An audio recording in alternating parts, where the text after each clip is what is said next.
Ladies and gentlemen, the greatest center in the history of the National Football League. Your inductee into the Hall of Fame, number 52, Iron Mike Webster.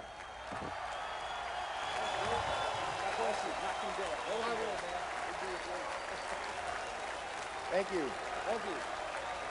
Gentlemen, unbelievable.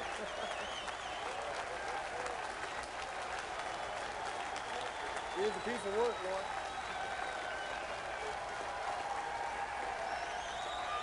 Thank you. Thank you very much.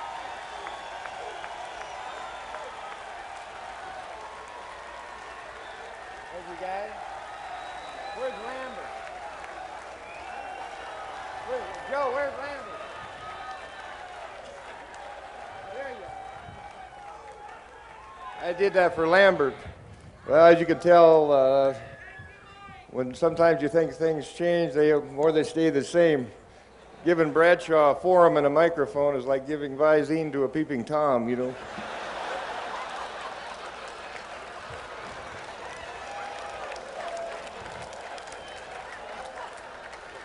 Yeah, I want to see that ball there. That's my ball, okay? I don't want you selling it, and I don't want to see 500,000 copies on the market at Dick's Sporting Goods next week. I want to keep that. That has value to me, you know. And I'd like to begin, obviously. I want it to be fun, but I want it to be truthful, and I want you to understand, as you well do, what this is all about. The people out there are tremendous fans. Locally, the Pittsburgh Steelers fans are tremendous fans. But as we go through this, I want you to understand another thing, that when it's all said and done, as these gentlemen over here have provided us with an opportunity, this class, tremendous group of football people, owners, coaches, and players. However, the most important thing is that they're tremendous people. Not perfect people, not people that are pretentious or whatever. They're real people. And that's what the game of football is all about. And I appreciate that very much, but before I even start, and I'd like to introduce a lot of the tremendous, most important people in my life, obviously. Members of my family. I'd like the members of my immediate family, Pamela, and my children to stand up. And remain standing, please. I'd like my mom and dad, my brothers and sisters, and Pam's mom and dad, and all the brothers and sisters, relatives to stand up, please. Remain standing, remain standing. And there's a reason for this. Remain standing, please. I also like any member of the Steelers organization, past, present, and future, stand up. Ed Kiley's over here. I know Ed used to be with us, and members of the, over here in the alumni, Jack. I'd also like members of the Kansas City Chiefs organization to stand up, please. I know Mr. and Mrs. Lamar Hunt are here, Carl Peterson, Tim Connolly. Remain standing, please. And I'd like all the Pittsburgh Steelers fans to stand up.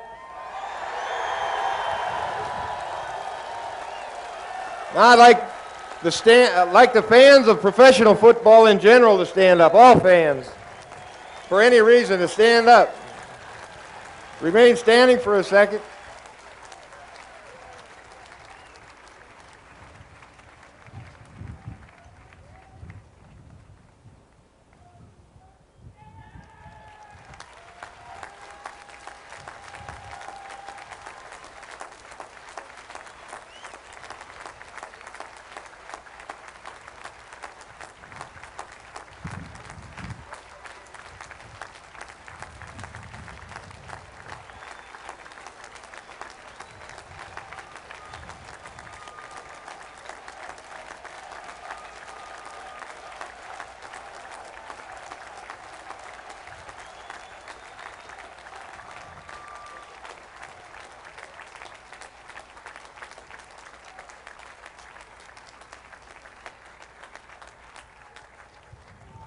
far as I go with that one.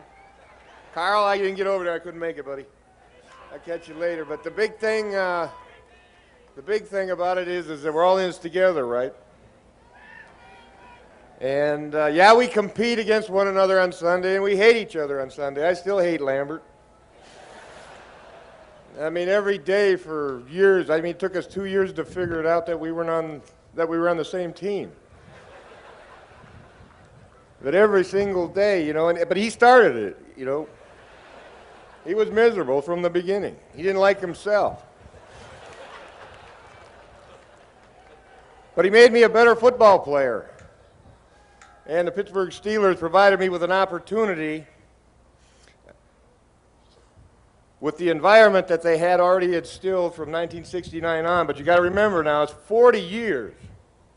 40 years of not failure, because you don't fail until it's all said and done and then you're on the bottom. That's not failure.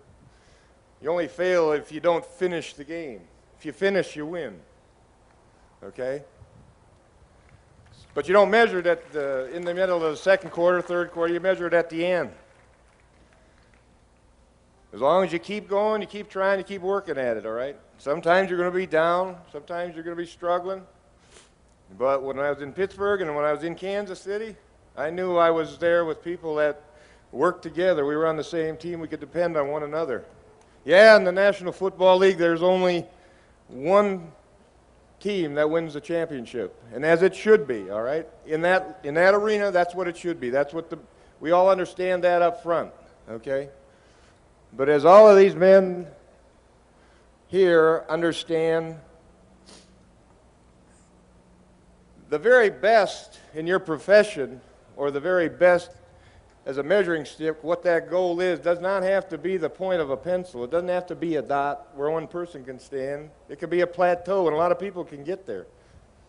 Okay, there's a standard of excellence. There's a standard of success that everybody can attain, but it's measured differently. You have to measure it by where you started out from, what you've overcome, and what you've dealt with.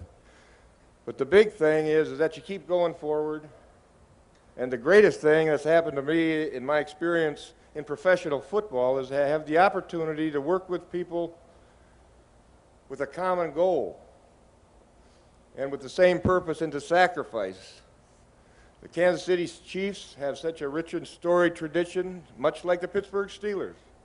And I had the opportunity to play for two fantastic owners, and even more important, two very, very special people. The Chief, Mr. Rooney, Arthur J. Rooney, the founder and president of the Pittsburgh Steelers. Everybody knows how special and wonderful he is. I don't have to go into that. And Mr. Lamar Hunt, also a founder and owner of the Kansas City Chiefs, is a fabulous person and a wonderful person. His wife, Norma, provided me, and Carl Peterson, provided me with the opportunity, even though he tricked me and fooled me into going to Kansas City.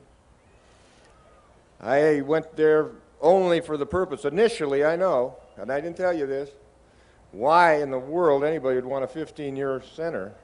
I thought I had to go find out, right? And when I did, they had me. Him and Marty Schottenheimer, enthusiastic, eloquent speakers, personable guys, you know, tell me how great I was at, and I believed it, you know. I never worked so hard in my life.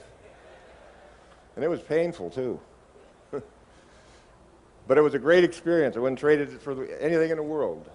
And then I still have my championship rings. I still have my Super Bowl rings, so contrary to what you might have heard.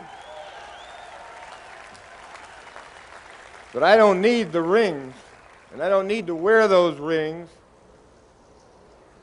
to know how special that time was for me, because the rings are symbols. The relationship with the players and the things that we did together over a period of time was very, very special. And the whole experience was very, very special. And the other day we had an opportunity to listen to the old-timers over there speak about what it was like in their career and whatnot. And they talked a little bit about what they could do to maybe turn around the attitude and what was happening with the younger players. And the best thing that we could do is to go on ourselves and to be successful, to work together. We have great resources amongst ourselves, and together we have strength. We can do anything we want to do together. We don't need anybody's permission. We don't need anybody's approval. And we don't need to be selfish, which we aren't. But we can attain anything we ever attained on the football field if we do it together. And that's the best thing we could do for the young players, is not to go down and counsel them and tell them what they should do or how they should change and this and that. The best thing we could do is to go ourselves and to go forward and achieve things and to reach our goals, because those goals would include everything that was good for the entire group. And that's the very, very special thing about being a Pittsburgh Steeler and a Kansas City Chief. From the very top down, it's very, very evident why they have very rich and storied histories. And I've had very, very great pleasure, and I don't say this, it's painful to play football, obviously. It's not fun out there being two-a-day drills and the heat of the summer and banging heads, and it's not a natural thing. Football is kind of rare in that it tests you mentally, physically, and emotionally in so many different ways. And you know what? The worst part about that is it's on film. If you get your tail kicked out there, it's on film. And the next day, you got to watch it with the boss. Guys like Coach Don Shula, the winningest coach in NFL history and the second greatest coach in NFL history, who incidentally gave us the greatest coach in NFL history. But like I said, the top measuring stick, the very top rung of the ladder doesn't have to be a point, it could be a rung, so you guys are equal. But anyway, it's there's just so many people that have taken part, and that's the most important thing. Hell, I like I said, I was no ballerina out there. I wasn't pretentious, and I worked hard because I was scared. I was scared I would fail. Honest to God, I was scared I'd fail. Scared of the possibility of failure, I should say that. And I'm still scared of that, because that's the motivator that we go through. And the failure I'm talking about is the failure to be the very best that we have been given the talent to be and are accountable for. And now they can be in different areas. Everybody has very significant talents, but a lot of them are in different areas. They're not all the same, but in a lot of ways, ladies and gentlemen, we are the same. We have the same fears, we have the same desires, we have the same temptations. We have a lot of those basic fundamentals. So what we decide to do with those, is up to us, but it's important to be truthful with ourselves so we understand them. And as a football player, you embarrass yourself a lot of times. I mean, over and over and over again. I've embarrassed myself over and over and over again. And I admit it. But you know what? If I concentrated or tried to concentrate and worked every second, 24 hours a day for every moment of my life to not do it, I'd still embarrass myself. And I'd still make mistakes, and I'd still screw up. But that's okay. And it's okay for other people to do that. And if you do that, and I think if you do realize that and you do understand that, then you can make progress. Then you can be willing to go forward and attempt things and learn what life's really all about.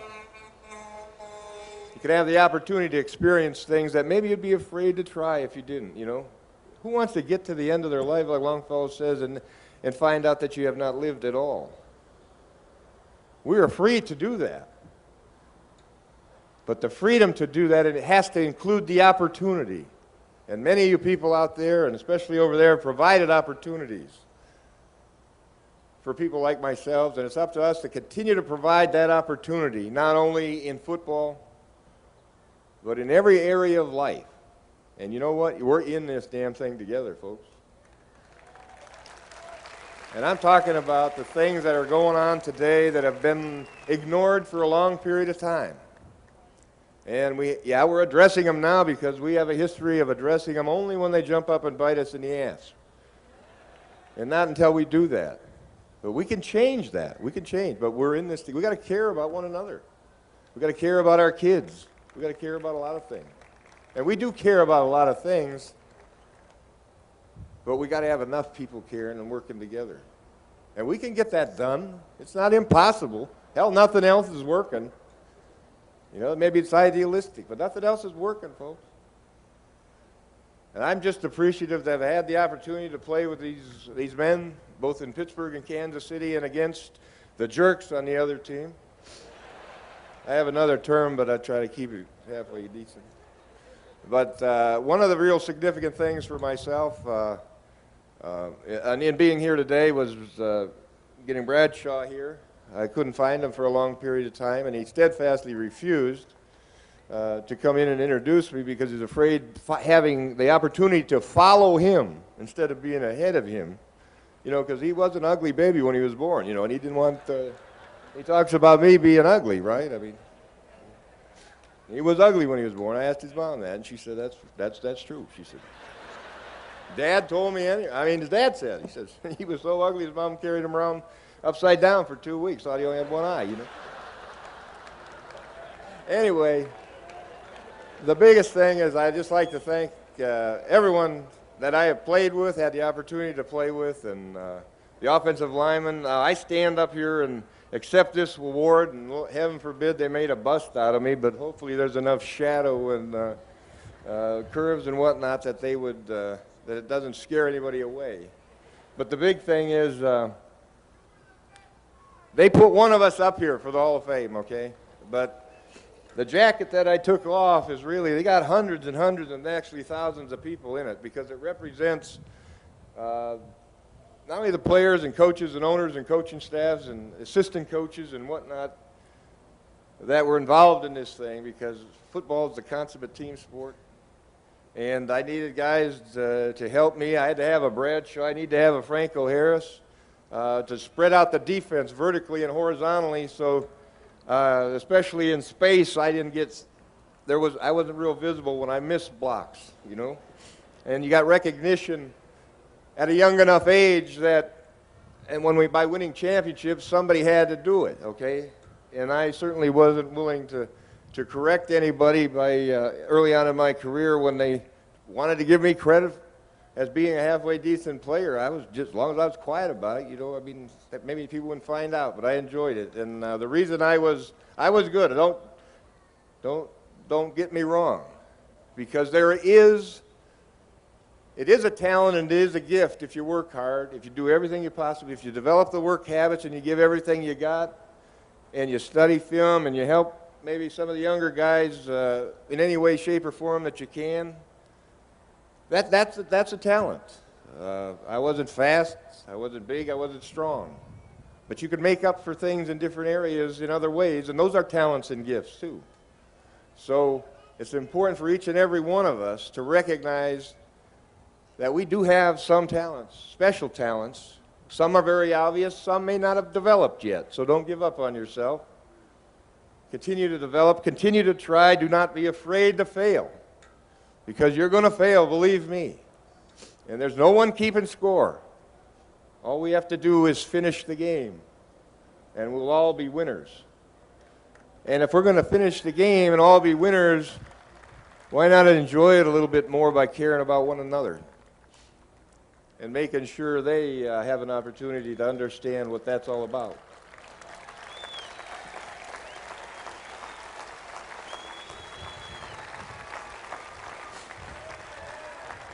Now, in closing, I said I made mistakes. I say I screw up, right? I made a huge boner in this thing right here, in this event. There's a gentleman that's not here, a very, very special person, and I wanted to get him here, and he was he's one of the very truly significant persons in my life, and there's always so many, I couldn't mention them all anyway. You got Johnny Listini over here has been just a tremendous friend.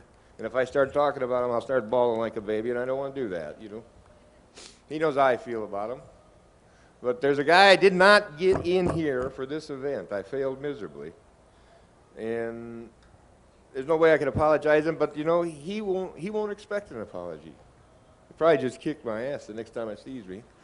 But he's the assistant head coach and defensive coordinator at the University of Nebraska, Charlie McBride, who coached under Frank Kush. Frank is a great football coach, but when Mike, you said it was fun or enjoyable or a pleasure to play for him. You had that mountain you had at Arizona State? Did you run up that thing? Just one? You must have transferred after that. But anyway, in closing, Charlie, I'm sorry. God bless you. You are fabulous. You've helped so many players in so many ways. And I remember you wanted to send me back to Harshaw, and just because I wanted to play defense one day, but I screwed up bad in not getting him here because I wanted him here. He was special. Mr. Tim Connolly, and everybody has a lot of, we're very fortunate. We have a lot of friends in life. We have a lot of great and wonderful people, and everybody has those several really, really uniquely special friends, and I've had more than my share of them, and I've had more than my share of blessings. And when it comes to the Hall of Fame, I mean, it's, when they say, what is it like, I said, well, I'm way past using up my quota. So I'm very, very appreciative, and I'm thankful, and I just want it to be fun. You know, that's what it should be. Obviously, on the football field, when the balloon goes up, fun is winning. And winning in the National Football League and being successful, the object of the National Football League is to be the best, the Super Bowl champions. And let's understand that is the goal in professional football. Because we have to be honest about it, okay? So when we start talking about those things, that is the goal. But that means a player, okay, that he's trying to achieve that goal, there's other things that they can get out of the game that you have to get out of it. But in other areas, at certain ages, while they're growing and developing, to get to that opportunity, you have to give them the chance to develop and grow and to do it without them being afraid to go in there and fail. So encourage one another, especially the children, and not only do we have to do things to provide them, to continue to provide them with the opportunity, we have to give back some things to redevelop opportunities, and we'll all benefit from that. So I thank you very, very much for, I guess.